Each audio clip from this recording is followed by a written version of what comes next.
Hi everybody, it's Debbie, and I am continuing on my Daniel fast. Now, the Daniel fast actually ends up being vegan and vegetarian. It does go a little bit deeper for the health benefits, but you can use vegan and vegetarian recipes for the Daniel fast. Now, the church that I go to, got to give shout out, okay, to Thou Kingdom Come, and that is located here in Frankfurt on Versailles Road, and I'll have the address and everything in the description box. Out there, it is Bishop and Lady William Morton out there, Senior, and we're on our Daniel fast. Let me explain the Daniel fast. It's easy. It's no meats, no sweets, and no bread. Those are the rules. So if you remember those rules, you'll be able to sustain the fast. And that's why I say it goes, as far as health benefits, it goes a little bit deeper than both being a vegetarian and being a vegan. Okay, so let's get started. Let me go ahead and show you what I'm doing here. I am going to add a little bit of olive oil to a pan, and it's on medium high. Now I'm just, like I said, I'm just adding a little bit, and you can tell that pan is hot the way that the way that olive oil fell in there. That might be a little bit much, but we're going to go with it. I'm coating my pan, and yes, it is a little bit warm. So we're going to turn that on, and we're going to turn the heat down just a little bit.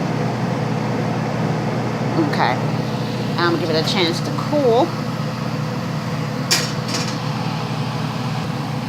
Okay, now I let the pan cool just a little bit, and what I'm going to do is I'm going to grab myself a spoon, and I'm going to scoop out some of the burger mixture that I made.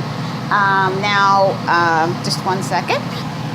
I'll do another video at a later time about how I actually made the mixture. I still think that's a little bit warm, so we're going to go a little bit lower than that. Okay, as far as the heat goes. Okay, now what I did to prepare the mixture is I took, these are the ingredients. A can of black beans is what I use, but you can use, garbanzos or whatever that, fits your liking. 1 cup of oat flour, 1 cup of canned tomatoes is what I used, and I like to get the kind that has, basil and garlic, but you can get any type you like. And then I also, which this is optional, I also added a 1/4 teaspoon of paprika and a 1/4 teaspoon of basil and a pinch of salt and pepper, and the seasonings are optional, but they do make it taste a lot better. Okay, now let me see if I can get my, and let me finish telling you what we're gonna, let me finish telling you. Of course we've got this oil in a pan, and we're gonna take the can of black beans, and we're gonna rinse them very well, because we want all of that, all of the liquid that they're canned in off of the beans.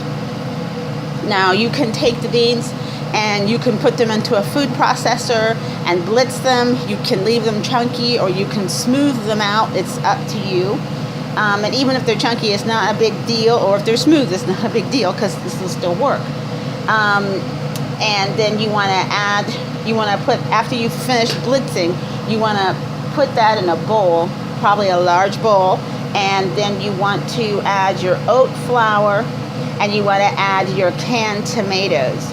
And you want to take all that and mix it, and before you even mix it, you want to add your paprika, and if you're going to use it, you want to add your paprika, your basil, and your S&P.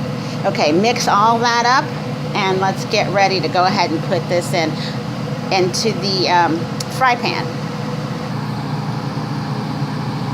Okay, now I'm going to go ahead, and I've got a spoonful here. I guess I could have used a spatula, but I've got a spoonful here, and it's a little bit difficult to maneuver. Let's see if I can. There we go. See if I can turn my thing here, my pan handle. And I've got 1 spoonful in, and I'm going to smush it down a little bit. I'm sorry, spoonful, and we're going to smush it down a little bit. And you can see those chunks of tomatoes in there. It makes it really good. And believe me, these are really, really good. Okay. Okay, and I'm going to smush that down. I'm using my spoon. These are a little bit odd shaped because I'm smushing instead of forming, because it's a little bit sticky, and you might want to add a little bit more flour than I did to mine. Just a little bit, not too much, not too much. Okay, I'm going to smush these down here. I apologize, I'm trying to, there they are right there. They look so delicious.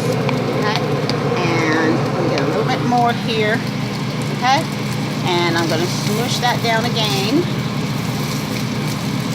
And I think it does help if you have a little bit of moisture in the back of your spoon or spatula or whatever you're using. So I'm going to let those sit. They're probably going to end up cooking, since we're on, I'm going to go turn this up just a hit. I'm turning up my heat just a little bit. We've got this on medium high. Just a little bit under medium-high heat. So we're going to let those sit and cook. I'm going to turn it up just a little bit more. They're about medium-high, just a hair under medium-high heat. So these are probably going to let these cook about, let's see, I am going to cook these about 4 minutes on each side, and then I'll check them. Okay, we'll be back.